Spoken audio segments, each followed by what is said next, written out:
Imagine for a second that you have a loaded gun. You step through a doorway into this really dim, quiet room, and you see the back of someone's head. Right. You raise the gun, you pull the trigger, and the person drops to the floor. But then you walk around to see their face, and you realize it's you, a younger you. Which is, the ultimate nightmare scenario in physics. Exactly. Because if you just killed yourself, who pulled the trigger? Today, we are opening up the literal blueprint of reality to find out if the physical universe would actually let you pull that trigger, or if nature itself intervenes to stop you. We are analyzing a staggering work of theoretical physics called The Future of Spacetime by Stephen W. Hawking, Kip S. Thorne, Igor Novikov, Timothy Ferris, Alan Lightman, with an introduction by Richard Price. It is an incredible lineup of minds. Welcome to Fact Horizon. This is where history meets mystery and facts define the future. We explore the profound truths of human existence, the wonders of the mind, and the secrets of the cosmos, all in one place. If you seek knowledge and wonder, you're in the right spot. Subscribe now and join our journey beyond the horizon. So, to really get into this, the core premise of this book is, it's nothing short of a total revolution in how we perceive existence itself. Yeah. For centuries, humanity looked at space and time as this, absolute background. Think of a giant static theatrical stage. Like the wooden floorboards never move, just the actors. Exactly. The actors, planets, stars, you, me, we move around on the stage, but the stage itself never changes.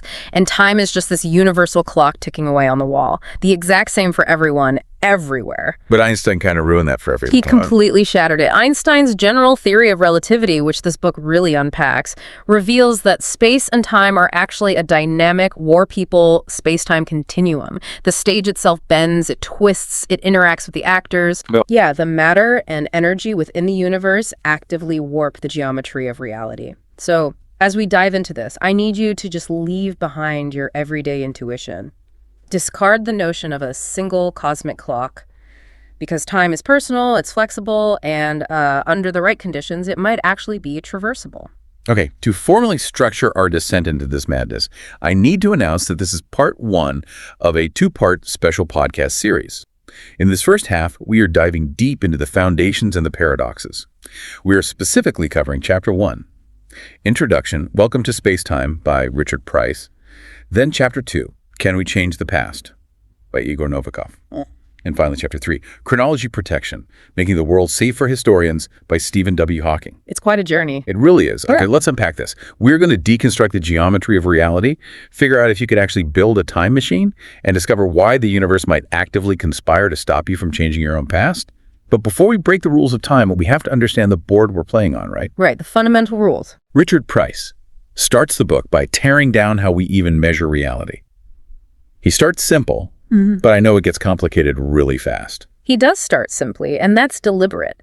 Before we talk about time looping back on itself, we have to understand how, two different observers can look at the exact same reality, completely disagree on the measurements, and yet mathematically both be completely right. Which sounds impossible. It does. Yeah. But Price uses this great two-dimensional spatial example to anchor us. Picture two people standing on a bridge looking out over a flat valley. One person is facing dead ahead, straight up the river.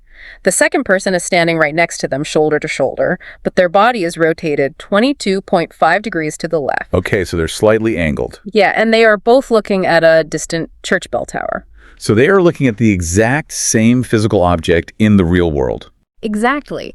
The physical reality of the bell tower doesn't change at all, but the way they describe its location is totally different.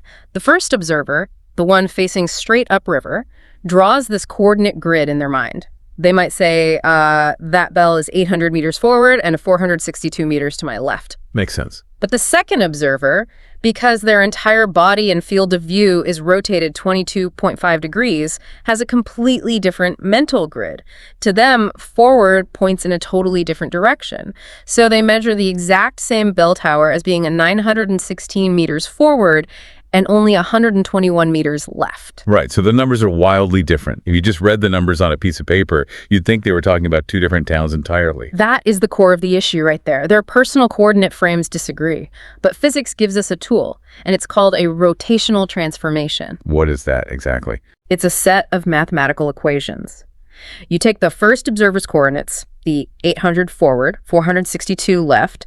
You plug in that 22.5-degree angle of difference between them, and the equations spit out the second observer's coordinates perfectly, 916 and 121.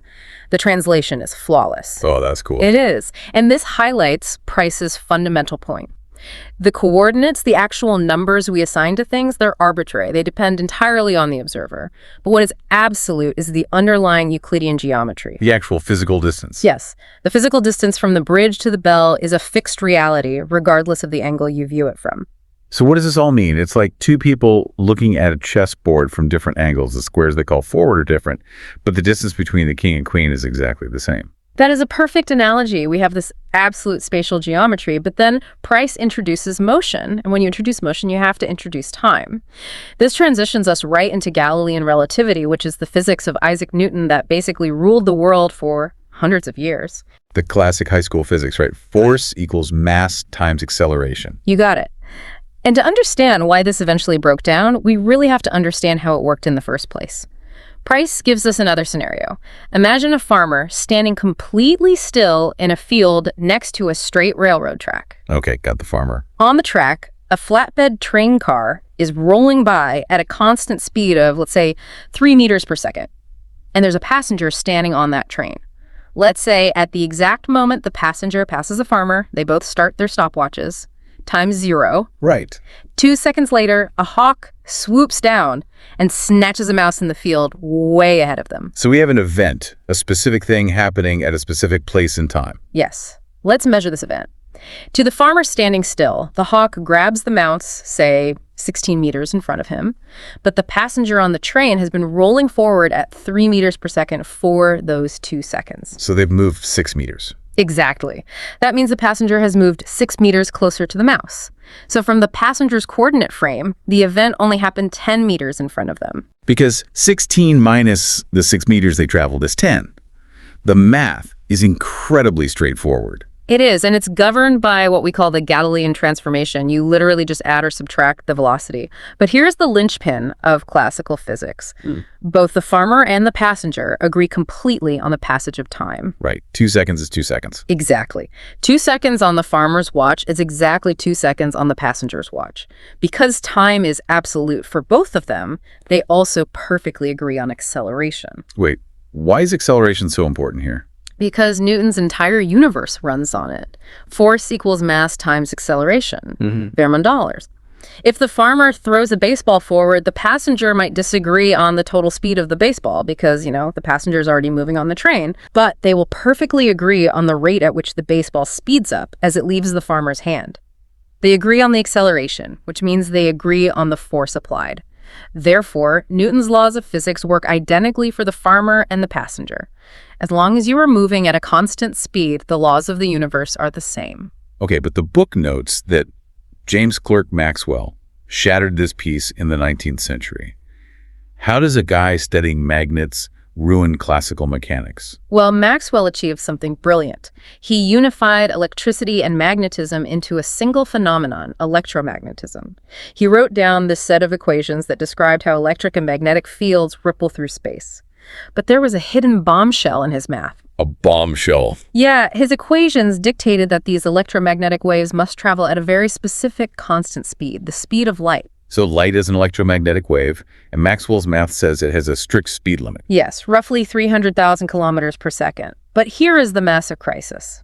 Maxwell's equations didn't say what that speed was relative to. Think about our train. If the farmer throws a baseball at 20 miles an hour, and the train is moving at 10 miles an hour, they disagree on the baseball's speed. So if the farmer shines a flashlight, the light should travel at 300,000 kilometers per second relative to the farmer, right? Right. But the passenger on the train, chasing that beam of light, should measure it moving slightly slower, shouldn't they? Galilean relativity demands it. You have to subtract the speed of the train. Just like subtracting the 6 meters to find the hawk. Exactly. But when you apply that Galilean subtraction to Maxwell's equations, the equations completely collapse. They just stop working. The mathematics of electricity and magnetism literally fail if you try to translate them from a stationary observer to a moving observer using standard addition and subtraction. Wait, so either Maxwell's wrong about electricity or Newton is wrong about motion. That was the terrifying realization for physicists. For decades, they tried to fix this by inventing the ether, this invisible substance filling the universe. They thought, well, the speed of light must be 300,000 kilometers per second relative to the stationary ether, and everything else was just moving through it. Like a cosmic ocean. Right, but every single experiment designed to detect this ether failed completely. It didn't exist. Enter Albert Einstein in 1905, who looks at this mess and basically decides everyone is trying to fix the wrong thing. Einstein did something wildly audacious. He looked at the failure to find the ether and the absolute perfection of Maxwell's equations, and he said, Maxwell is right. The speed of light, nibblers, is an absolute constant for every observer in the universe, regardless of how fast they are moving. Okay, say that again. If the farmer shines a flashlight, he measures the beam moving away at Swidelars. If a spaceship flies past the farmer at 99% the speed of light, chasing that exact same beam, the pilot of the spaceship also measures that exact same beam moving away from them at nadir. That makes absolutely zero intuitive sense.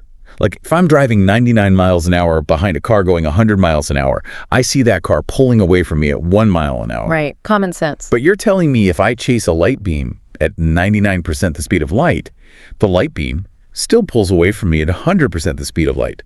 The math has to break. The math of distance and speed would break unless something else compensates. Speed is just distance divided by time. If two observers are moving at vastly different speeds, but they both measure the exact same speed for a beam of light, then their measurements of distance and time must be warping to keep the speed of light constant. Wow. Einstein, using the mathematics of Hendrik Lorentz, introduced the Lorentz transformation. Space and time are not absolute. They are completely flexible. I need a concrete example of this. How does time physically slow down? Give me the mechanism, not just the concept. Okay, let's build a light clock. Imagine a clock made of two mirrors, one on the floor and one on the ceiling, with a single particle of light, a photon bouncing up and down between them. Every time it hits the bottom mirror, the clock ticks. Tick, tick, tick. Now, put this light clock on our moving train, and you stand on the ground watching it go by. Okay, I'm watching the train zoom past from left to right. To the passenger standing next to the clock on the train, the photon is just bouncing straight up and straight down. But to you, standing on the ground, the train is moving sideways. While the photon is traveling from the bottom mirror to the top mirror has moved to the right. Oh, I see it. So from your perspective, the photon isn't traveling straight up, it's traveling on a diagonal path. It's tracing a zigzag pattern as the train moves. Exactly. And a diagonal line is physically longer than a straight vertical line. The photon has to travel a greater physical distance from your perspective on the ground than it does from the passenger's perspective on the train. Now, apply Einstein's rule. The speed of light is constant. The photon can't speed up. Right, it cannot speed up to cover that extra diagonal distance. So if it's traveling at the same speed but covering a longer distance, it must take more time to complete the journey. Oh, wow. So because the light has further to travel on that diagonal, the ticks are literally further apart. From my perspective on the ground, the clock on the train is actually ticking slower. Time itself dilates. Space and time mix together depending on your relative velocity. Price emphasizes this mixing using space-time diagrams in the book. Instead of just drawing a map of space, we draw a map of reality. The horizontal axis is space left and right. The vertical axis is time past and future. But to make them work together, Price points out we have to measure time in kilometers of time. What does that mean, a kilometer of time? Because light moves at roughly 300,000 kilometers per second, we define 1 second of time as 300,000 kilometers of distance on the vertical axis. We basically multiply time by $7. This normalizes the geometry. So if you plot a pulse of light on this graph, for every 1 kilometer it moves horizontally in space, it moves exactly 1 kilometer vertically in time. It draws a perfect 45-degree angle on the graph. Which gives us the ultimate cosmic speed limit. Yes. The path any object takes through this diagram is called its world line. And because you have mass, you can never accelerate to the speed of light. Therefore, your world line can never tilt to a 45-degree angle. Never. Never. If you sit perfectly still in your chair, your world line goes straight up the vertical axis. You're moving through time, but zero distance through space. If you get in a car, your world line tilts slightly away from the vertical.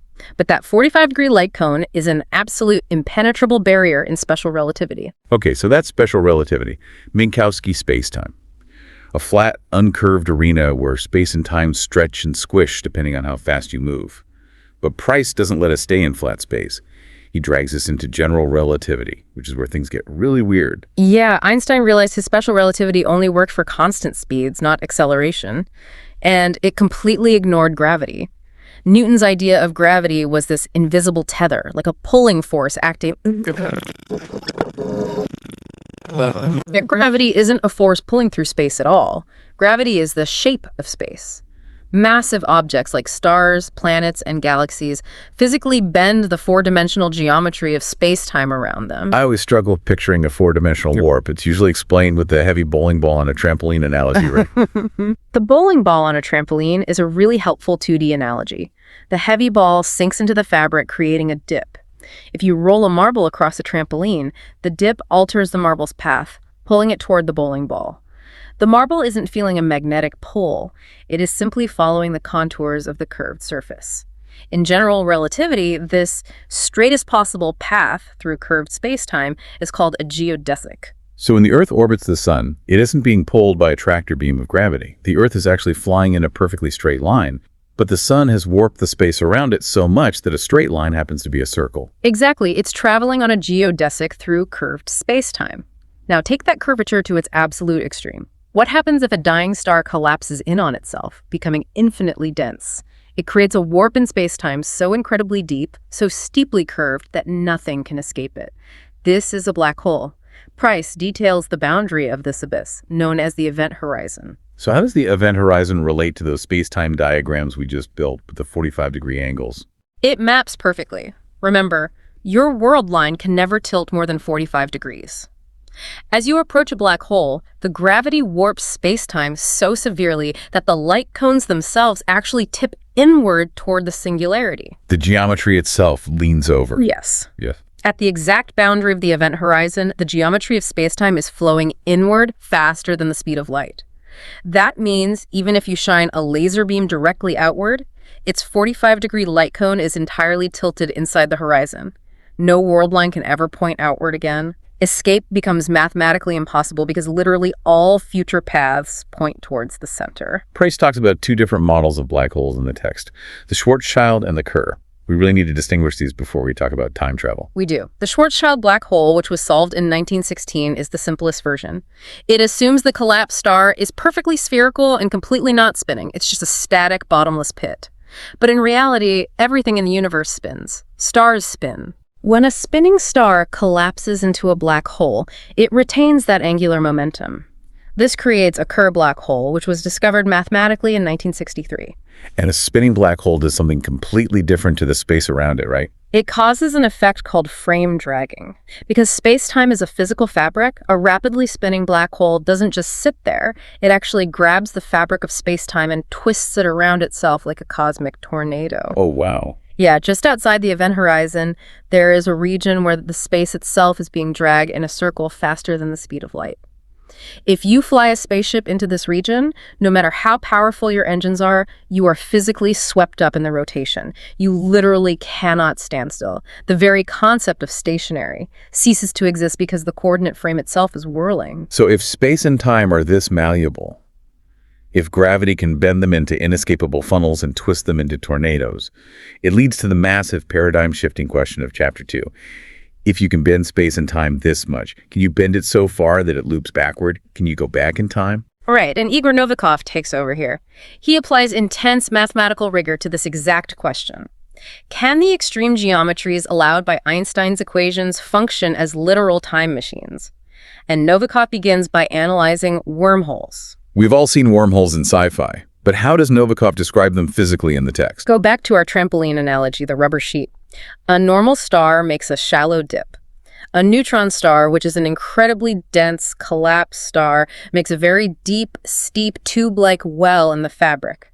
Now, imagine the universe folds over on itself in a higher dimension. Like folding a piece of paper. Yes. You have two of these incredibly deep neutron star gravity wells in different regions of the galaxy. Einstein's mathematics allow for the possibility that the bottoms of these two deep wells stretch through hyperspace and actually fuse together. So it punches a tunnel from one side of the galaxy to the other. Exactly, a traversable spatial tunnel.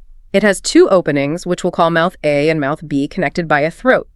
Through normal, flat space, mouth A and mouth B might be 100,000 light years apart. But if you step into mouth A, traverse the throat of the wormhole, and exit mouth B, the journey might only take a few meters. It is the ultimate cosmic shortcut. Okay, a spatial shortcut is cool, but Novikov wants a time machine. This book lays out a literal step-by-step blueprint for turning a spatial wormhole into a time machine. Walk me through how we build this. The blueprint relies entirely on the time dilation we discussed earlier, the fact that time slows down for objects moving at extreme speeds or sitting in extreme gravity. Step 1 of blueprint. You acquire a new wormhole. You have mouth A and mouth B sitting right next to each other in empty space. You synchronize 2 clocks, one next to each mouth. Let's say they both read Monday, 12:00 p.m. So right now, it's just a doorway. I step in A, I step out B, it's still Monday at noon. Correct. Step 2. We have to induce time dilation between the two mouths. You attach a massive spaceship to mouth B. You tow mouth B away at close to the speed of light, and you park it just above the surface of a neutron star. Which has an incredibly intense gravitational field. Exactly. Or, alternatively, you just fly mouth B around the galaxy at 99.9% the speed of light. Either method works. Strong gravity and extreme speed both severely slow down the passage of time relative to an observer at rest. So you leave mouth B in this time-dilated state for a while, and then you tow it back to sit right next to mouth A again. Here's where the math gets really trippy. Right. What do the clocks say now? Because mouth A was sitting safely in empty space, its clock has been ticking normally. Let's say a whole week has passed for mouth A. The clock at mouth A reads Sunday, 12:00 p.m. But mouth B was experiencing severe time dilation down near that neutron star. Time was crawling for it. So the clock at mouth B only advanced by, say, 1 day. It reads Tuesday, 12:00 p.m. Wait, if I'm standing in front of them, looking at both mouths side by side, it is Sunday. Both mouths exist in my present moment on Sunday. They exist in the external flat space on Sunday, but here is the catastrophic, universe-breaking reality of wormhole geometry. The throat connecting the inside of mouth A to the inside of mouth B connects them instantaneously regardless of what is happening on the outside. The tunnel connects the two mouths at whatever time they internally possess. Oh my God. So on Sunday at noon, you walk up to mouth A, you look through the tunnel. What you see on the other side is mouth B on Tuesday at noon. If you step into mouth A on Sunday, you traverse the short throat and you emerge out of mouth B on Tuesday. You've just traveled back in time 5 days. I could literally step out of mouth B on Tuesday, get into a spaceship, fly over to where mouth A is sitting, and hang out for 5 days until Sunday, and watch myself step into the wormhole. I can shake hands with my past self. We've done it. We built a time machine. You have constructed what physicists call a closed time-like curve, or CTC, a path through space-time that loops back on itself, allowing you to visit your own past. But you immediately run into the most famous problem in theoretical physics, the grandfather paradox. Right. What if I use this machine to go back to Tuesday, pull out that gun we talked about in the intro, and shoot my past self before I ever walk into the wormhole on Sunday? If I die on Tuesday, I never enter the wormhole on Sunday. But if I never enter the wormhole, I never go back to Tuesday to shoot myself. So I live to Sunday, go into the wormhole, and shoot myself. It's a logical nightmare. It completely breaks the chain of cause and effect. Novikov addresses this head-on with an uncompromising rule called the Novikov self-consistency principle. He asserts mathematically that paradoxes cannot occur in a physical universe. The universe is not a sci-fi movie where timelines vanish or branch off into multiverses. The universe is a single, rigorous mathematical structure. Therefore, the laws of physics will only allow histories that are globally perfectly consistent. Hold on, I need to push back on this heavily. You're telling me if I travel back to Tuesday, walk up to my past self and pull the trigger, the universe is just going to mysteriously stop me. The gun jams. A random gust of wind blows the bullet away. That sounds like magic. How does a mindless universe know to jam my gun to protect the timeline? It sounds like you're stripping away free will and replacing it with divine intervention. I know, it is deeply unsettling, but it isn't magic. It is pure geometry and quantum probability. To understand why, we have to completely remove human free will and psychology from the equation. Novikov proves his principle using the simplest physical objects possible, billiard balls. He outlines a thought experiment proposed by Joseph Polchinski. Okay, break down the billiard ball paradox. Imagine a billiard table with a wormhole on it. Mouth A is on the left, mouth B is on the right. You shoot a billiard ball toward mouth A. The trajectory is simple. It will enter mouth A at 2:00 p.m., travel back in time, and exit mouth B at 1:59 p.m. But you aim it so that when it exits mouth B at 1:59 p.m., It rolls across the table and collides with its younger self before the younger self can enter mouth A. So the older ball knocks the younger ball off course. The younger ball misses mouth A, meaning it never goes back in time, meaning it never comes out of mouth B to knock itself off course. It's a grandfather paradox, but with inanimate objects, no human free will involved. Precisely the point. So how does the physics resolve this without magic? Novikov and his colleagues ran the heavy mathematics on this exact collision. They found that there is no solution in the equations where a paradox occurs. Instead, the universe mathematically guarantees a consistent loop. Now, what happens when I hit the ball? The initial trajectory you gave the ball must take into account the collision that is already destined to happen. What actually unfolds is this. You hit the ball toward mouth A. At 1:59 p.m., the older version of the ball comes out of mouth B. But it doesn't knock the younger ball completely off course. Instead, it strikes the younger ball with a glancing blow. A glancing blow. Yes. That exact glancing blow alters the younger ball's trajectory just enough to knock it precisely into mouth A. Whoa! So the interference from the future is the exact physical mechanism that causes the ball to enter the wormhole in the first place. Exactly. The future doesn't contradict the past. It fulfills it. It is a closed loop of causality. Novikov extends this even further to the bomb-infused thought experiment. Imagine you try to build a machine designed explicitly to create paradox. You rig a bomb with a fuse. If the bomb goes off, a trapdoor opens, and the bomb falls into the wormhole, traveling back in time to explode and sever its own fuse before it ever ignited. That's a built-in mechanical paradox. It's perfectly designed to stop itself. But when you run the physical laws, you find that a consistent solution always exists. Perhaps the explosion from the future comes back, but the shock wave isn't strong enough to sever the fuse entirely. Instead, the shock wave actually ignites the fuse, causing the bomb to eventually fall into the trapdoor. The universe has an infinite number of quantum states and classical trajectories, and the mathematics dictate that probability will inevitably collapse into a state that maintains global consistency. So bringing it back to my gun. If I stand there, pointing it at the back of my own head, the universe doesn't have a consciousness that decides to jam the gun. It's just that I exist in a four-dimensional block of space-time where my survival on that Tuesday is already a fixed geometric coordinate. Yes, exactly. The past, present, and future already exist in this block. If you are standing there pulling the trigger, it means you already survived Tuesday. Any action that contradicts your survival is mathematically excluded from the set of possible physical outcomes. So the gun that's firing is just part of the geometry. Right. The gunpowder being a dud, a micrometeorite hitting the firing pin. These are perfectly ordinary, local physical events. The global geometry simply mandates that one of these ordinary events must be the reality you experience. You can go back in time, you can interact with the past, but your interactions are already part of the history that led to you going back. You cannot change the past. You can only participate in fulfilling it. Okay, my brain is officially doing backflips. Novikov is saying the past is perfectly safe from meddling because the universe's geometry violently enforces consistency rules. But then Stephen Hawking enters the chat in Chapter 3. And he looks at this whole wormhole construction project and asks a much more pessimistic question. Does the universe even let you build the time machine in the first place? Hawking is notoriously skeptical of time travel. While Novikov asks what happens if we have a CTC, Hawking introduces the chronology protection conjecture. He investigates whether the laws of physics will allow a CTC to form at all. And he starts by contextualizing the math. He admits that Einstein's general relativity absolutely allows for time loops mathematically. Wait, Hawking admits time travel is baked into Einstein's math. It is. Hawking points out that Kurt Gödel, a brilliant mathematician, proved this in 1949. Gödel found a solution to Einstein's equations that described a universe filled with dust and gas rotating incredibly fast. In this hypothetical rotating universe, space-time is dragged around so violently that the light cones tip over completely. Like the black hole frame dragging, but everywhere. Exactly. In Gödel's universe, you wouldn't even need a wormhole. You could just fly a rocket ship in a wide circle and arrive back before you left.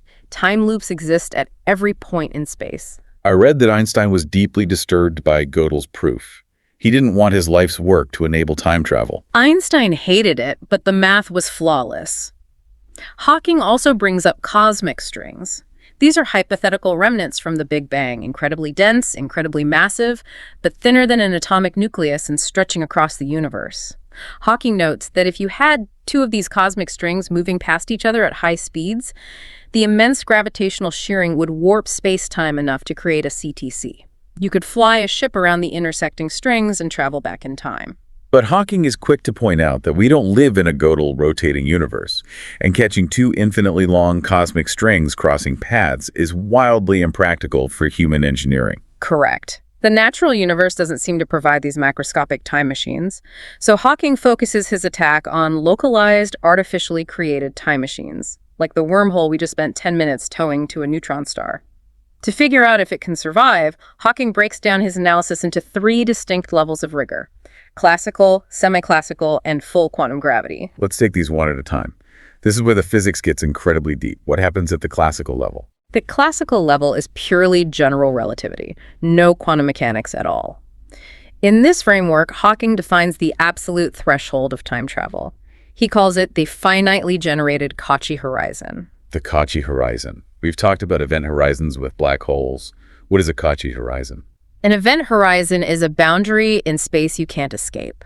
A Cauchy horizon is a boundary in predictability. Think of it as the exact footprint, the exact millisecond where a time machine first activates. Let's go back to our wormhole. You were towing mouth B back toward mouth A.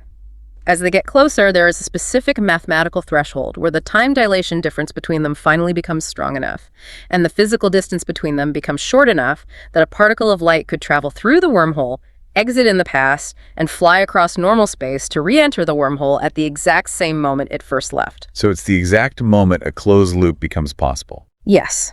That boundary is the Cauchy horizon. And Hawking proves classically that at this horizon, causality breaks down. Because information and matter can now emerge from the wormhole from the future, you can no longer use the present state of the universe to predict what will happen next. The future is bleeding into the present. Furthermore, the Cauchy horizon is the exact border where closed light rays pile up. A photon of light can just circle through the wormhole over and over again, infinitely, precisely on this boundary. Okay, so classically the stage is set. The time machine turns on. But what happens when Hawking applies the semi-classical level? When he introduces quantum mechanics to this geometry? This is where the universe pulls the plug. To understand this, we have to look at what empty space actually is. In quantum mechanics, a vacuum isn't empty. The Heisenberg uncertainty principle dictates that energy can't be exactly zero. Space is actually boiling with quantum foam. Quantum foam. Virtual particles and antiparticles are constantly popping into existence, borrowing energy from the universe, and then annihilating each other a microsecond later to pay the energy back. So even inside the seemingly empty throat of our wormhole, there is a constant fuzz of quantum fluctuations. Yes, and Hawking analyzes how these fluctuations behave inside a time loop. To do this, physicists use a mathematical tool called a two-point function. It's a way to measure the correlation and the energy of these quantum fluctuations between 2 different points in space-time. Hawking's math reveals something catastrophic. As you approach the Cauchy horizon, the exact moment the time machine turns on, the two-point function diverges. Diverges meaning it goes to infinity. Why? Because of the loop. Think of holding a microphone too close to a speaker. A tiny sound goes into the mic, comes out of the speaker louder, goes back into the mic, and amplifies infinitely until it shrieks and blows the speaker out. The exact same thing happens with quantum fluctuations. Oh, wow. A virtual photon pops into existence right as the Cauchy horizon forms.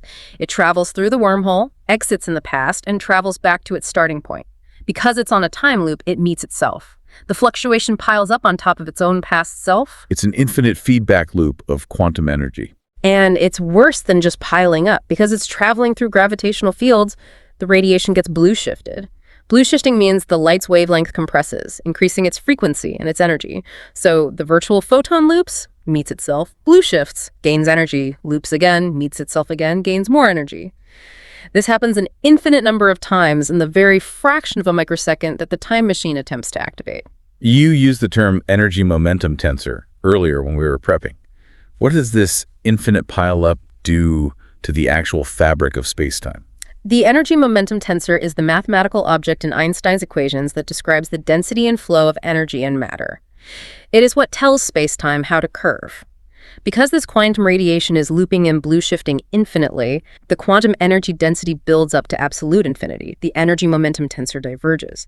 It essentially becomes infinitely heavy. Wait, if the energy density becomes infinite and energy warps spacetime, what does that do to the wormhole? It vaporizes it.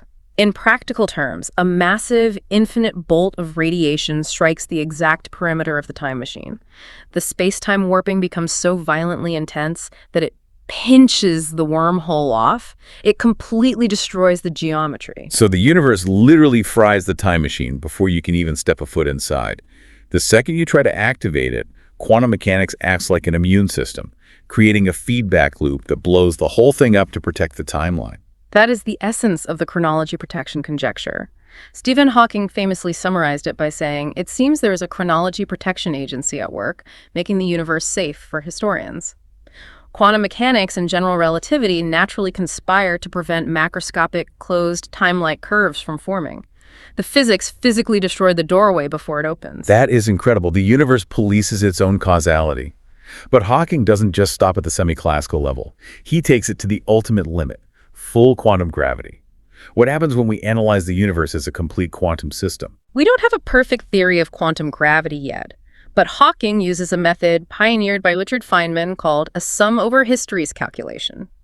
In quantum mechanics, a particle doesn't just take one path from A to B, it takes every possible path simultaneously, and you sum up the probabilities. Hawking applies this to the entire universe. He looks at the probabilities of all possible space-time geometries. So he mathematically weighs a universe without a time machine against a universe with a time machine. Exactly. He specifically studies backgrounds that are mathematically equivalent to time machines, such as those rotating Einstein universes we talked about. These are universes that are expanding in two spatial directions but not the third, with an added momentum boost that mimics rotation and allows for time travel. Hawking runs the sum over histories math to calculate the probability of the universe naturally warping enough to allow macroscopic time travel, a wormhole large enough for a human. And what does the math say? What are the odds that Kip Thorne or anyone else could actually build this, bypass the quantum feedback, and go back to kill their grandfather? Hawking calculates that the probability is astronomically negligible. The odds of a macroscopic time machine forming are less than 1 in 10, followed by a trillion zero. I can't even conceptualize a number that small. A 10 with 60 zeros after it is the number of atoms in the universe. This is a 10 with 60 trillion zeros. It's essentially absolute zero. It is nature's absolute veto. The laws of quantum gravity are overwhelmingly stacked against the creation of a macroscopic time machine. You might get microscopic time loops at the subatomic Planck scale, boiling away in the quantum foam for a billionth of a second, but a time machine large enough for a human being is statistically, geometrically, and physically outlawed by the universe itself. The chronology of the universe is rigorously protected. This brings us right back to our opening thought. We started with the idea of a loaded gun and a paradox, looking for a clean, visible, binary answer. We learned today that space-time is anything but flat and rigid. It's a dynamic, bending, swirling continuum that can theoretically loop like a twisted rubber band. Yet within that murky, warped landscape of wormholes, time dilation, and frame dragging, there is a different kind of absolute precision. The universe might be wild enough to bend light and warp time, but its immune system, its quantum feedback loops, its infinitely diverging energy tensors, its rigorous geometric consistency is mathematically ruthless when it comes to protecting the timeline. It is a profound realization. Which leads us with a final, deeply provocative thought to mull over.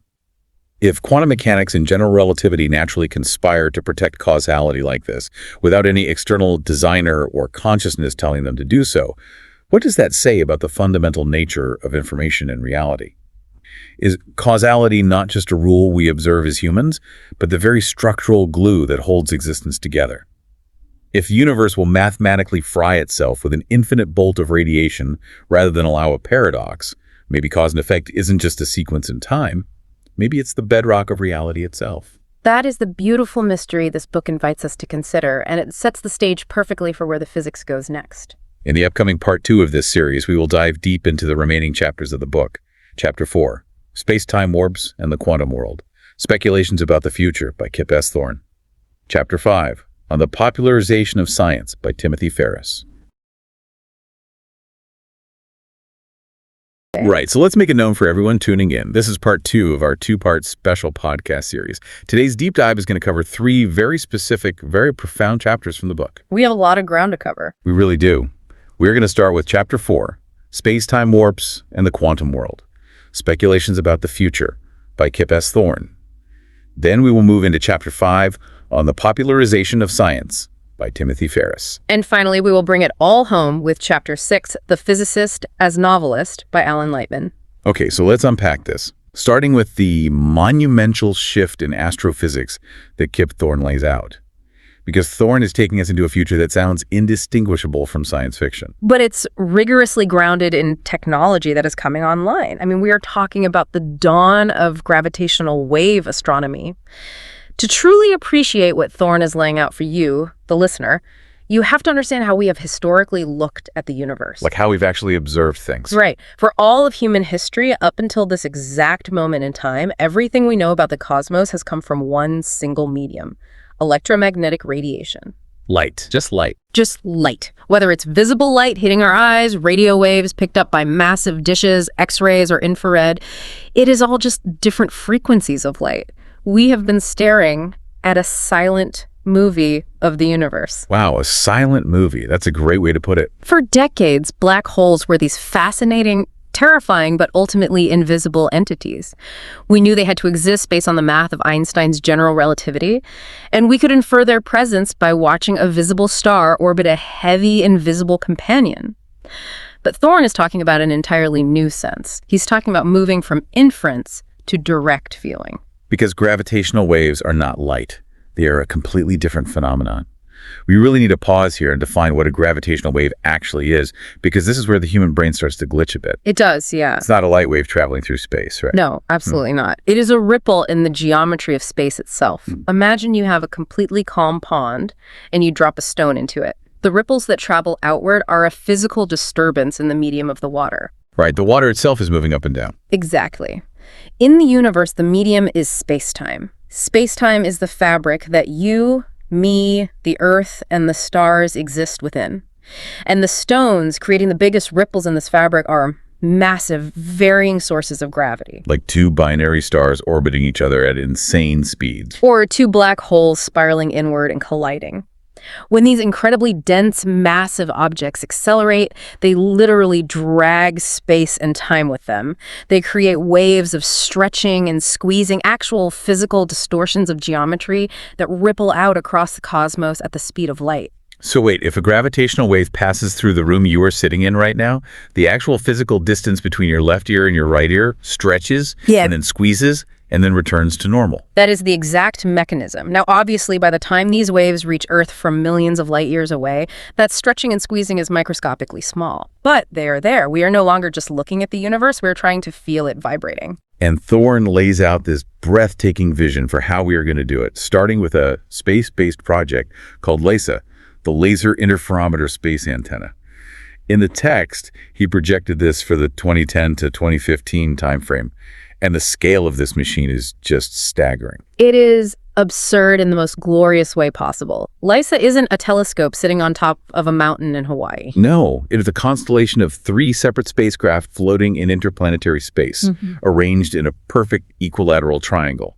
And the distance between these spacecraft, 5 million kilometers. Think about that for a second. 5 million kilometers of empty space acting as a single scientific instrument. They are essentially riding the ripples of space-time like corks bobbing on a pond. The entire concept relies on that stretching and squeezing we just talked about. Right. As a gravitational wave from a distant black hole collision passes through our solar system, it will stretch space in one direction while simultaneously squeezing it in the perpendicular direction.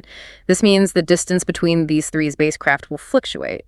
Okay, so LISA uses incredibly precise laser beams fired across that 5 million kilometer void to constantly measure the distance between the ships.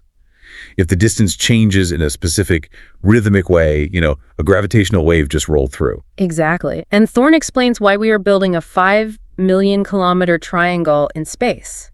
It isn't just to prove Einstein right, it's to map out massive black holes in ways that are otherwise impossible. He gives this incredible visual that I want you to picture. Oh, the Explorer black hole. Yes. Imagine a small black hole, maybe 10 times the mass of our sun. Now imagine it is orbiting a supermassive black hole that is 1,000,000 times the mass of our sun, the kind that lives at the center of a galaxy. Thorne describes that small black hole as an explorer. Right, because as it slowly spirals inward toward its doom, it is physically tracing the curvature of space-time around the massive hole. And what's fascinating here is how the data of that environment gets encoded and transmitted to us. As that small explorer black hole orbits, its massive acceleration generates its own continuous stream of gravitational waves. Thorne notes a stunning detail here. Yeah, in the last year of its life, right before it finally plunges past the event horizon of the supermassive black hole, it will complete roughly 184,000 orbits. 184,000 orbits, and every single one of those orbits sends out a wave. And because the small black hole is moving through severely warped space-time, those waves carry an encoded map of the massive black hole's geometry. We are talking about mapping the severe bending of space, the extreme slowing of time, and this mind-bending phenomenon where a spinning massive black hole actually drags the fabric of space into a literal tornado-like whirl around its horizon. A space-time tornado.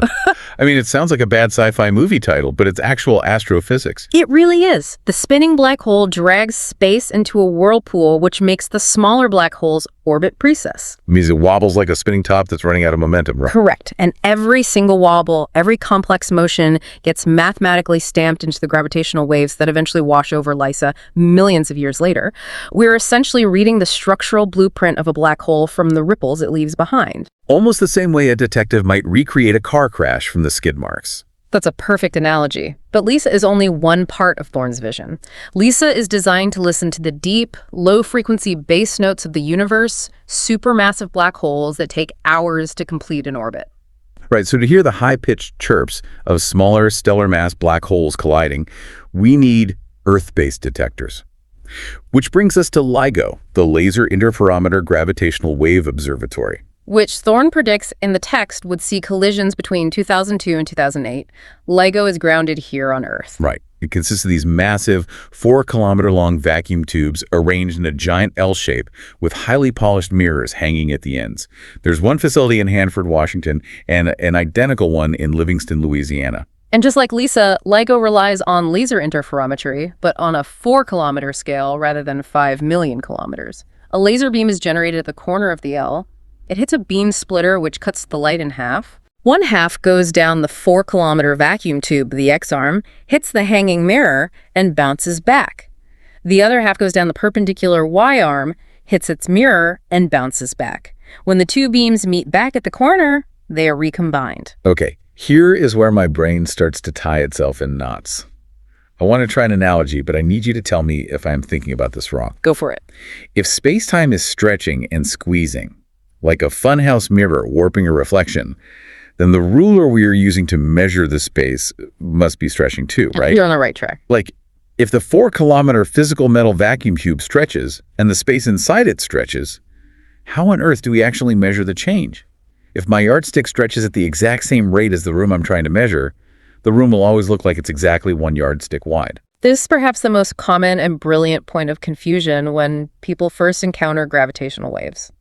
Your intuition is completely right.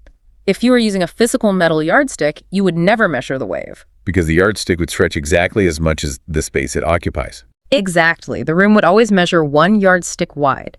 So let me ask you, if the physical matter is stretching, what is the one thing in the universe that we can use as a ruler that doesn't care about the physical stretching of the metal tube? The light itself. The laser. Precisely. The ruler we are using isn't a physical stick of metal. It is the speed of light. The speed of light in a vacuum is an absolute fundamental constant of the universe. It does not change. Okay, wow. When a gravitational wave passes through the Earth, it stretches the physical space of one of LIGO's 4-kilometer arms, making the distance the light has to travel longer while simultaneously squeezing the perpendicular arm, making that distance shorter. Oh. Because the light always travels at exactly the same speed, the laser beam traveling down the stretched arm takes a fraction of a microscopic second longer to bounce back than the light traveling down the squeezed arm. That is the genius of interferometry. We aren't measuring the physical tube, we are measuring the time of flight of the light. We are measuring a time delay and using that time delay to prove the distance changed. I see. When the two laser beams recombine at the corner, they create what is called an interference pattern. Light is a wave with peaks and troughs. If the two 4-kilometer arms are perfectly identical in length and no gravitational wave is passing through, the light waves are set up to return perfectly out of phase. Meaning the peak of one wave hits the trough of the other. Exactly. They cancel each other out completely. The result is absolute perfect darkness at the detector. So the detector sees absolutely nothing under normal circumstances. Just dark. Nothing but dark. But if a gravitational wave rolls through the Earth and changes the relative lengths of those arms by even a fraction of the width of an atomic nucleus, the light waves no longer perfectly align. They don't cancel out completely. Right. A tiny, faint flash of light makes it through to the photodetector. We are measuring the exact difference between the two perpendicular directions, isolated at the exact moment one lengthens and the other shortens. And the level of sensitivity required for this is truly unfathomable. Thorne mentions they need to measure changes in distance on the order of 10 to the minus 21.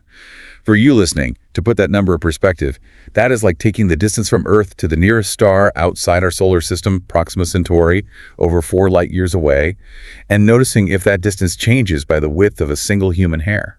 It's hard to even conceptualize. That is what LIGO is doing. And what are they hoping to see with this miraculous feat of engineering? The most violent cataclysmic events since the Big Bang. Thorne envisions LIGO catching what he beautifully calls the crashing froth of spacetime when two black holes collide. The crashing froth.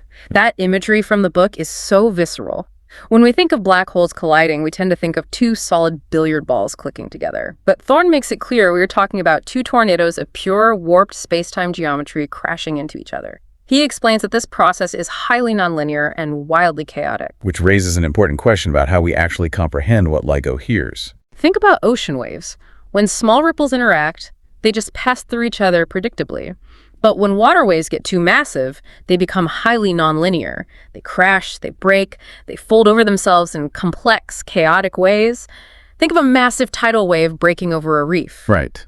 The geometry of space-time warpage does something very similar during the final milliseconds of a black hole collision. The gravity is so intense that the space-time waves fold and crash into each other. To decipher the gravitational waveforms that LIGO detects from this chaos, we cannot just use simple pen and paper math. We need the most powerful supercomputers on Earth simulating these collisions using a field called numerical relativity. And Thorne says it has to be a three-pronged attack, right? The theoretical math, the supercomputer simulations, and the actual physical gravitational wave observations from LIGO, all comparing notes. He even tells this great story about making a bet with the numerical relativists. He bet that LIGO would physically detect the waves before their computer simulations were sophisticated enough to accurately model them. He expected to win the bet, but he admits he desperately hoped to lose it, because without those simulations to act as a Rosetta Stone, the raw data flashing on the LIGO detectors is basically an unreadable alien language. Without the simulated models of what a black hole collision should look like, LIGO just sees noise. We need the templates to match the data against. And it isn't just black holes colliding with other black holes. Thorne details how gravitational waves will allow us to observe something even more chemically profound. You mean a black hole physically tearing apart a neutron star? Yes, the neutron star in spiral. For anyone who needs a refresher, a neutron star is the hyperdense remnant of a dead, massive star. It's essentially a star that collapsed so violently that all its protons and electrons were crushed together into a solid ball of neutrons. It's like a giant atomic nucleus the size of Manhattan, with the mass of the sun. It's incredibly dense. So you have this exotic, city-sized diamond of neutrons orbiting a black hole. As it spirals closer, the tidal gravity of the black hole, which pulls harder on the near side of the star than the far side, starts to physically stretch and rip the neutron star apart. And if we connect this to the bigger picture of physics, this violent destruction is not just a cosmic fireworks show. It is a way to probe one of the great mysteries of physics, the nuclear equation of state. Which is what, exactly? The nuclear equation of state is basically the fundamental rule book for how bulk nuclear matter behaves under extreme pressure and extreme density. What happens to the strong nuclear force when you pack 1 trillion tons of neutrons into a teaspoon? We obviously cannot recreate those pressures in a laboratory on Earth. Yeah, we blew up the planet. Instantly. But by watching the exact moment the neutron star is ripped apart by the black hole and mathematically analyzing the final gravitational waves emitted during that death spiral, Thorne explains that we can calculate the star's circumference to about 10% accuracy. That's wild. We are literally using the gravity of black holes as a cosmic anvil to study subatomic nuclear physics. It's staggering that we can learn about the smallest atomic forces by watching the largest gravitational monsters. And Thorne goes even further into the exotic. He brings up a concept that honestly sounds like a cosmic horror story: naked singularities. Right. Now, in part one of this deep dive, we established that a singularity is a point of infinite density where gravity becomes infinite, and it is usually hidden safely behind a black hole's event horizon, the point of no return. You can't see the singularity because light can't escape the horizon. But Thorne talks about a famous bet he and John Preskill made with Stephen Hawking regarding naked singularities. Which are singularities that are completely unclothed, sitting out in the open universe without an event horizon wrapping them up. Exactly. Hawking firmly believed in a principle called cosmic censorship. He believed that the universe essentially protects itself by always hiding its singularities behind an event horizon. He argued that nature simply does not allow a singularity to be visible to the rest of the universe. But Thorne and Preskill push back on that. They did. They bet that under highly specific extreme conditions, perhaps during the asymmetric collapse of a highly elongated star, a singularity could form without an event horizon forming around it. So if a naked singularity exists, what does that actually mean for the universe? Like, why is it such a big deal? Because a singularity is a place where the known laws of physics completely break down. General relativity predicts infinite density, which is a mathematical way of saying the theory stops working here. If a naked singularity exists, it means a region of infinite broken physics is sitting out in the open, interacting with the rest of the universe. Wow. It would be a raw, naked manifestation of quantum gravity, radiating unpredictable information into space. It violates the predictability of the universe. And Thorne suggests that gravitational waves might be the only way to finally settle this bet. If LISA maps the spacetime around a massive object, and the mathematical signature of the waves doesn't match a standard black hole with a horizon, they might just be staring at a naked singularity. It's wild to think that the universe might have these open wounds of broken physics just floating around. Seriously. Yeah. But this brings us to what I think is the most mind-bending, counterintuitive part of Thorne's entire essay. We've been talking about massive objects, stars, black holes, the cosmos. But Thorne takes us violently into the microscopic. He forces us to look at the interface between general relativity, which governs the heavy universe, and quantum mechanics, which governs the tiny universe. This is the exact moment where the massive engineering of LIGO crashes headfirst into the fundamental weirdness of quantum reality. Here's where it gets really interesting. Thorne points out that by 2008, when the advanced LIGO upgrades happen, the engineers are going to have a massive problem on their hands. They will be dealing with 40-kilogram sapphire cylinders. These are the highly polished mirrors hanging at the ends of the 4-kilometer tubes. And these 40-kilogram mirrors will start behaving quantum mechanically. Let me just repeat that for everyone listening. A 40-kilogram object, that is roughly 90 pounds. That is the weight of a golden retriever. And it is acting like a subatomic quantum particle. It completely defies our everyday human intuition. In high school physics, we are taught that quantum mechanics, specifically Heisenberg's uncertainty principle, only applies to the microscopic world. Right. The uncertainty principle states that you cannot know both the exact position and the exact momentum of a particle at the same time. The more precisely you measure where an electron is, the less you know about where it's going. But we are taught this only matters for electrons, photons, and atoms. You don't worry about the uncertainty principle when you park your car. Exactly. But Thorne explains that because LIGO is trying to measure distance changes of 10 to the minus 21 meters, they are operating at a level of precision so extreme that the uncertainty principle rears its head on a macroscopic scale. The very act of measuring the mirror ruins the measurement. Thorne explains that when the laser beam bounces off the 40-kilogram sapphire mirror to measure its position, the photons of light physically kick the mirror. They impart momentum to it. Right, they push it. So, by precisely measuring the mirror's location right now, you have disturbed its momentum, which means you have fuzzed out its location for the next measurement a fraction of a second later. Thorne says the mirror blurs into a quantum fuzzball. You have a 90-pound block of solid crystal hanging in a vacuum tube that literally does not have a specific definitive location in physical space. It is a profound, seemingly insurmountable problem for measurement. If the fundamental laws of quantum mechanics are forcing your massive mirror to vibrate and blur into a fuzzball, how can you possibly read the delicate microscopic signal of a gravitational wave passing through it? Yeah, how do they fix that? Well, Thorne details that this roadblock requires the invention of an entirely new field of human physics, quantum non-demolition technology. Which sounds exactly like something a chief engineer would yell on Star Trek to fix the warp drive. We need to reroute the quantum non-demolition sensors. Yeah. How does that actually work in reality? It involved incredibly clever physics designed to sneak past the uncertainty principle. Heisenberg says you can't know both position and momentum perfectly. It's like a balloon. If you squeeze the uncertainty out of the position side, the momentum side bulges out and gets highly uncertain. Okay, I can picture that. Quantum non-demolition technology involves designing your optical measurement systems so that you intentionally squeeze all of the quantum uncertainty into a variable that you do not care about for this specific experiment. Like the mirror's momentum. Exactly. You let the momentum become wildly, infinitely uncertain. By doing so, you force the position of the mirror to remain perfectly, cleanly measurable, pristine enough to feel the gravitational wave. It is a masterful manipulation of quantum rules applied to a human-scale object. And Thorne pushes this marriage of the macroscopic and the quantum worlds even further, taking us all the way back to the absolute beginning of time. The Big Bang. If we connect this back to the grandest ambition of physics, Thorne is setting up the ultimate goal of all gravitational wave astronomy. The holy grail of theoretical physics today is the search for a theory of quantum gravity. We need a theory that successfully unifies the smooth, continuous, predictable warps of spacetime from Einstein's general relativity with the jerky, probabilistic, discrete, unpredictable nature of quantum mechanics. Because right now, the two theories hate each other. They work perfectly in their own domains. Relativity is great for planets, quantum mechanics is great for atoms.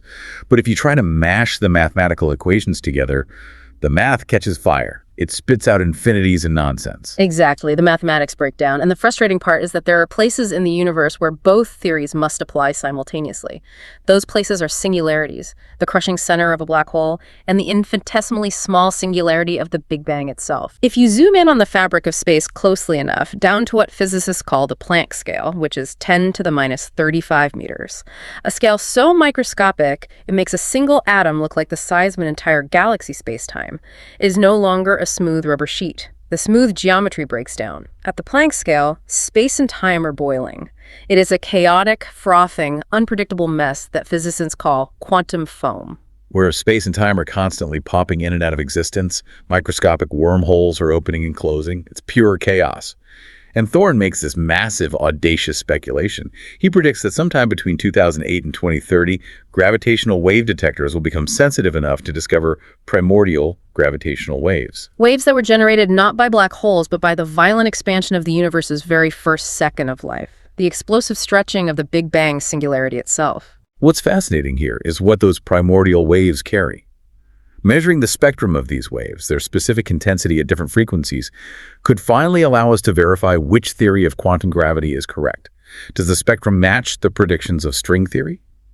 Or does it point somewhere else? By reading the primordial gravitational waves, we could literally map the quantum foam of the universe's creation. We are talking about reading the ultimate genetic code, the DNA of reality itself, etched into waves of gravity traveling for 13 billion years. It is so staggeringly complex. When you step back and look at what Thorne is talking about, we're dealing with 40-kilogram sapphire quantum fuzzballs, naked singularities exposing infinite density, and primordial space-time tornadoes echoing from the dawn of time. It's a lot to take in. Which begs a massive, massive question. You and I are sitting here discussing this.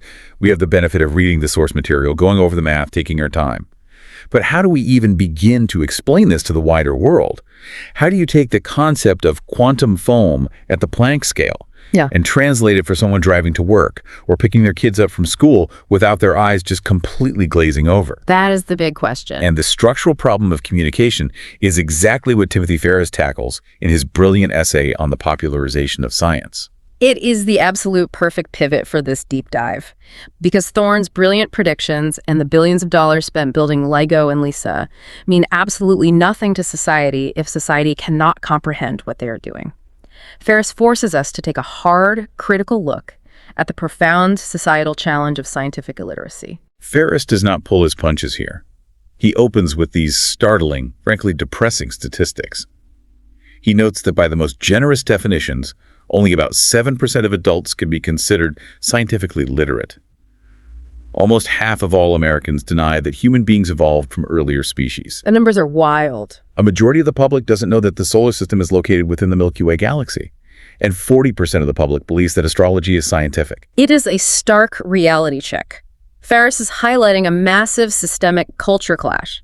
Think about the world we live in. We exist in a society built entirely on the technological fruits of science. Our health, our life expectancy, our wealth, our telecommunications, the very medium broadcasting this deep dive, it is all sustained by rigorous scientific inquiry. Yet the intellectual framework of science, the actual methodology of how we know what we know, is entirely alien to the vast majority of the population whose lives depend on it. Right. But why? I wanted to dig into this. Why is there such a massive disconnect? Why is it so hard for the scientific mindset to take root in the general population? Ferris offers a deeply philosophical, almost anthropological explanation. He brings in a quote from the philosopher Alfred North Whitehead, who estimated that it takes roughly 1,000 years for a new mode of thought to truly penetrate to the core of a culture and become naturalized. Science, in the grand scheme of human history, is incredibly young.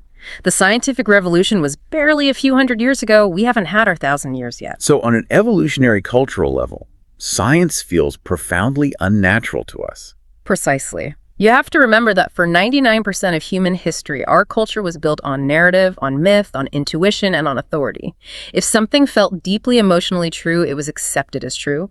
If the elder or the king said it was true, it was true. Science aggressively threatens that structure. Oh, absolutely. Science says that your deep personal feelings have absolutely no bearing on whether a fact is demonstrably true in the physical universe. Science systematically dismantled the comforting illusion that the Earth is the center of the universe. It dismantled the illusion that humans are a separate, magical creation elevated above the animal kingdom. Ferris argues that science feels like a dangerous machine to a lot of people because it relentlessly, coldly dismantles our ancient, comforting narratives. I hear that and I understand the historical context, but I want to push back on this a little bit because it's very easy for academics to point at these statistics and say the public is just too entrenched in myth, the public is ignorant. Are we blaming the audience when we really should be blaming the teachers? Is the public really that resistant to science, or are scientists just historically terrible at explaining what they do? Because when you look out there, the public has a massive appetite for this stuff. Just look at the box office for science fiction movies like Interstellar or The Martian. Look at the immense popularity of high-end science documentaries. People want to know about black holes and quantum mechanics. The hunger is absolutely there. The curiosity is there. That is a very fair pushback, and it's a debate that rages within the scientific community itself. Ferris actually leans into your point. He agrees that the public isn't inherently stupid or uninterested. He points the finger heavily at the education system. Right. He notes how scientists often bemoan how terrible science education is in primary and secondary schools. But Ferris asks a highly provocative question. Yeah. Would we expect high school football teams to be any good if 3/4 of the coaches had never actually played a single game of football in their lives? That is a devastating analogy. It is. Most high school science teachers, through no fault of their own, but due to systemic educational structures, have never actually done professional scientific research. They've never worked in a lab discovering something new. As a result, they teach science as a static list of dusty facts to be memorized for a multiple-choice test. Memorize the parts of a cell. Memorize the periodic table. Exactly. They do not teach science as a dynamic, living, thrilling process of interrogation and discovery. So the public grows up thinking science is just an encyclopedia of absolute facts generated by people in white coats, rather than a messy, exciting method of asking the universe questions. Okay, so if the system is broken, how do we fix the translation process? How do communicators translate the deeply counterintuitive truths of the universe?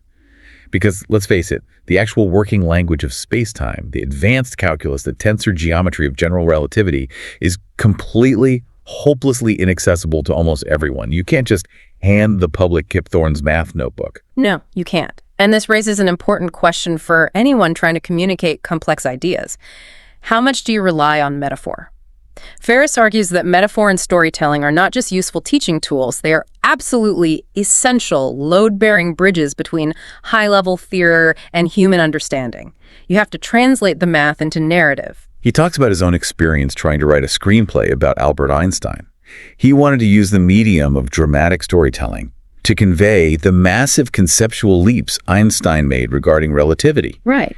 He recognized a fundamental truth about human attention. Right. You cannot just put the Lorentz transformations, the mathematical equations showing how time slows down as you approach the speed of light on a movie screen and expect a general audience to care. You have to ground the physics in the human drama.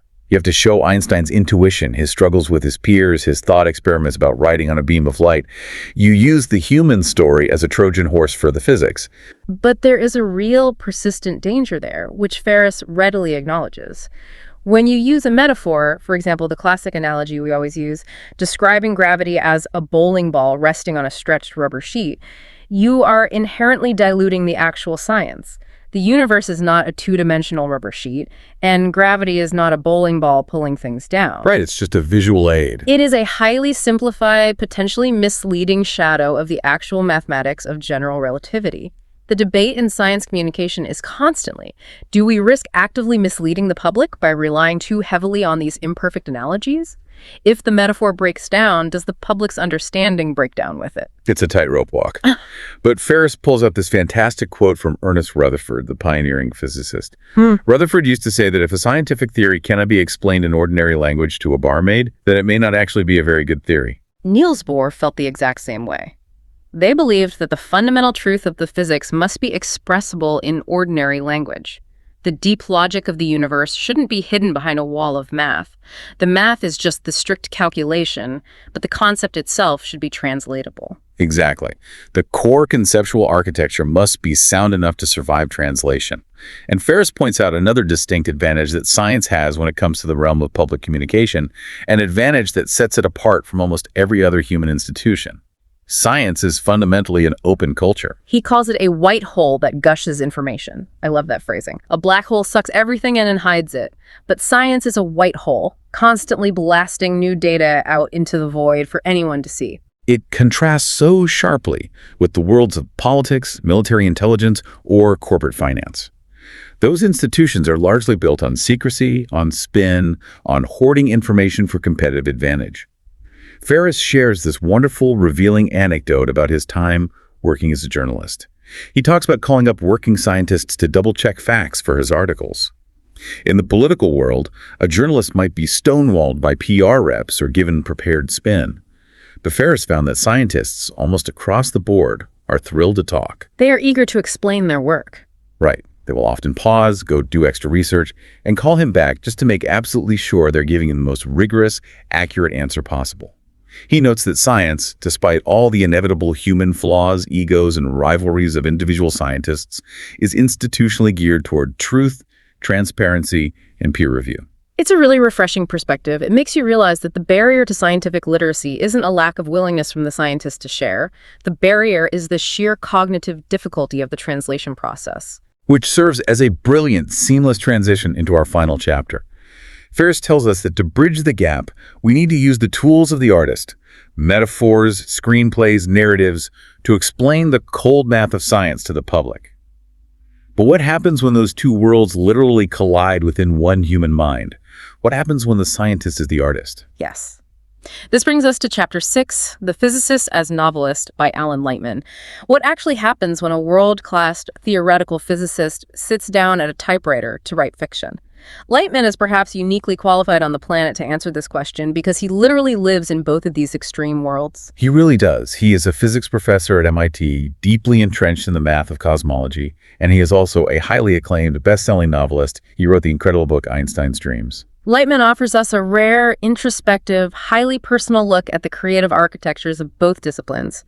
He starts by outlining the stark, almost comical differences in the daily realities and the cultural divide between the scientific community and the literary community. This is a great analogy to illustrate this. A game he plays called the Subway Game. He lives in Boston, a city that is absolutely crawling with both elite scientists from places like MIT and Harvard and writers from the various literary institutions.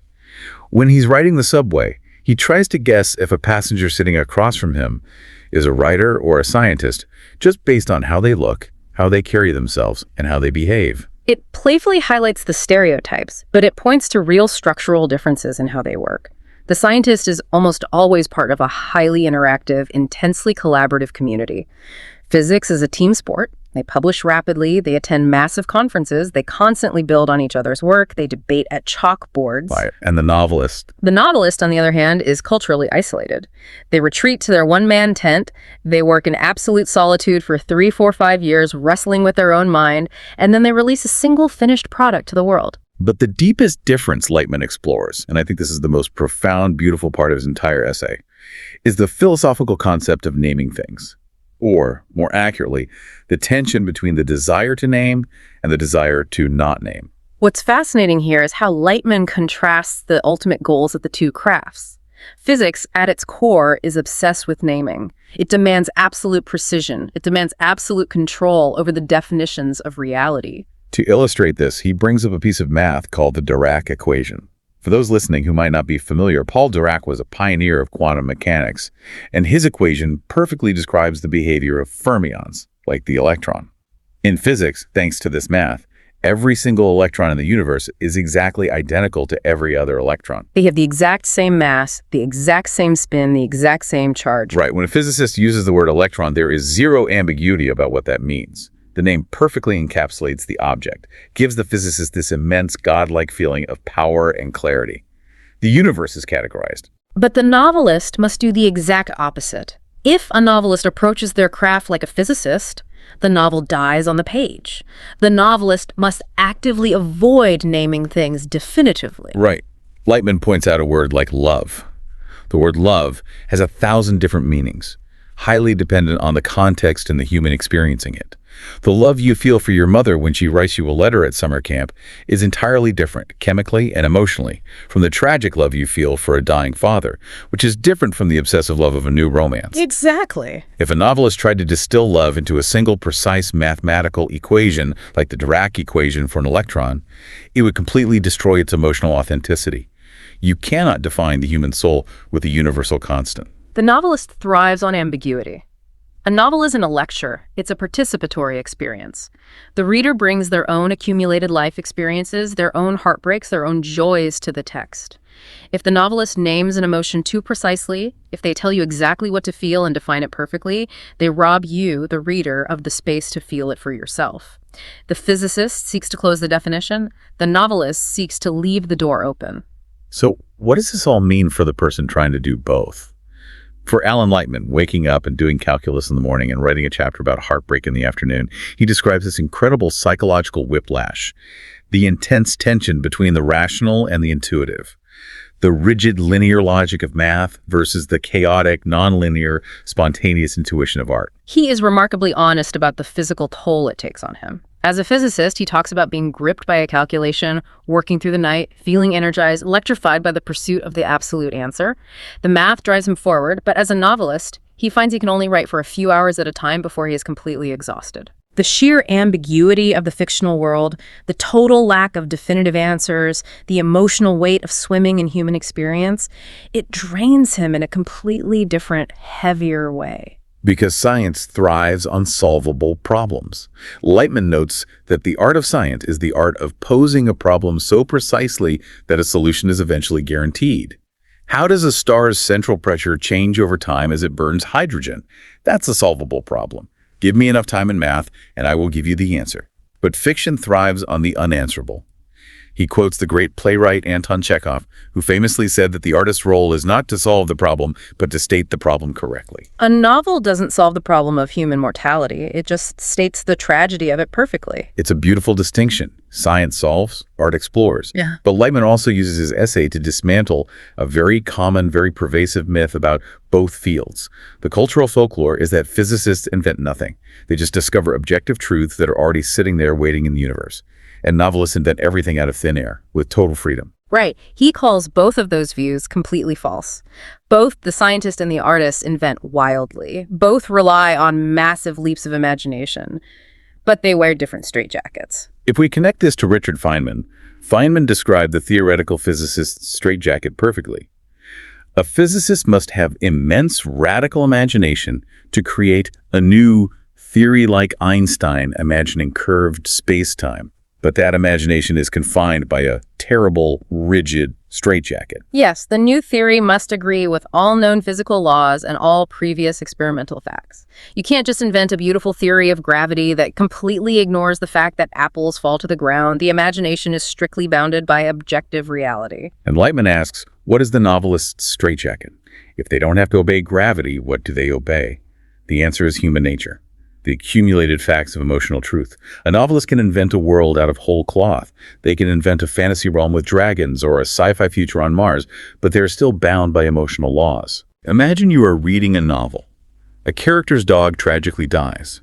In the very next scene, that same character is cheerfully eating a hot dog at a baseball game, laughing, with zero internal monologue about the loss. As a reader, you would throw the book across the room. Why?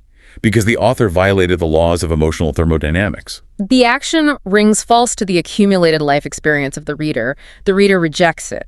The novelist is bound by the laws of human psychology just as strictly as the physicist is bound by the laws of quantum mechanics. Which brings Lightman to the ultimate unifying similarity between the two seemingly opposite fields. Despite the different straitjackets, despite the different goals of solving versus exploring, despite the obsession with naming versus the embrace of ambiguity, both the physicist and the novelist are engaged in the exact same shared human pursuit: the pursuit of structural harmony, beauty, and fundamental truth. He talks about the creative moment. He describes this universal feeling of being deeply in the grip of inspiration, where the conscious, calculating brain shuts off, the subconscious takes over, time slips away, and there's this profound sense of aesthetic revelation. Whether you are finding the perfect mathematical symmetry to describe the spin of a black hole, or finding the perfect emotional symmetry to end a tragic chapter of a novel, the internal, deeply human experience of that creative moment is exactly the same. The thrill of touching a deeper truth. It's a powerful unification, and stepping back, it really synthesizes this entire two-part deep dive perfectly. It really does. Let's take a moment to look at the whole journey we've taken through the future of spacetime. In part 1, Stephen Hawking and Igor Novikov dragged us to the very edge of physical law. They tested the boundaries of time travel, chronology protection, and the bizarre nature of black hole event horizons. They showed us a universe governed by strict, sometimes paradoxical rules where the math pushes back against human desires. Then, here in part 2, Kip Thorne took those theoretical rules and applied them to the cutting edge of our technological future. He showed us how monumental engineering feats like LISA and LEGO will use gravitational waves to literally map the space-time tornadoes of black holes, test the limits of quantum mechanics on human-scale sapphire mirrors, and perhaps even peer all the way back into the frothing quantum foam of the Big Bang itself. It is a relentless, timeless quest to push the boundaries of the observable universe, to feel the vibrations of creation. But a quest that is ultimately driven by humans, for humans, which is why Timothy Ferris's and Alan Lightman's chapters are so vital to this collection. Ferris reminds us of the immense responsibility we have to translate these cosmic truths, to break down the walls of scientific illiteracy so that society isn't left behind by its own discoveries, trapped in myth, while the universe reveals its mechanics. And Lightman reminds us that the human mind calculating the Dirac equation is the exact same mind grappling with the ambiguities of love, grief, and fear. The scientist and the artist are just two sides of the same human coin, both trying to make sense of the dark. It beautifully highlights the overarching legacy of Kip Thorne's work. Not just his immense Nobel Prize-winning contributions to theoretical physics and gravitational wave astronomy, but his deep, lifelong commitment to science communication, to popularizing the field, and to maintaining the fragile humanity within the rigorous science. It's been an incredible, mind-expanding journey. But before we go, I want to leave you, our listener, with one final, provocative thought to chew on. We've spent this time talking about physics seeking the ultimate unified theory, a set of flawless equations that perfectly names the behavior of the entire universe, from the quantum foam to the supermassive black hole. And we've talked about art endlessly exploring the unnameable, ambiguous, messy depths of human experience. So, the question to ponder as you go about your day is this: will there ever come a point in the distant future where those two parallel lines intersect? If science continues to advance, if we eventually truly map the quantum mechanics of the human brain, if we one day understand the exact, deterministic neurochemical equation for a thought, a memory, or a feeling of love, will human nature finally become a solvable equation? When the ultimate X-ray machine of physics is finally perfected, will the muddy, ambiguous waters of the human soul become perfectly clear and predictable? Or the universe, no matter how deeply we probe its quantum depths, always retain a necessary, beautiful, chaotic ambiguity that only the artist can capture? It's something to think about the next time you look up at the stars or read a good book. Thank you for taking this massive two-part journey with us. To ensure you never miss an exploration into the unknown, make sure to subscribe to Fact Horizon. Keep diving deep, keep questioning the fabric of reality, and we'll see you next time.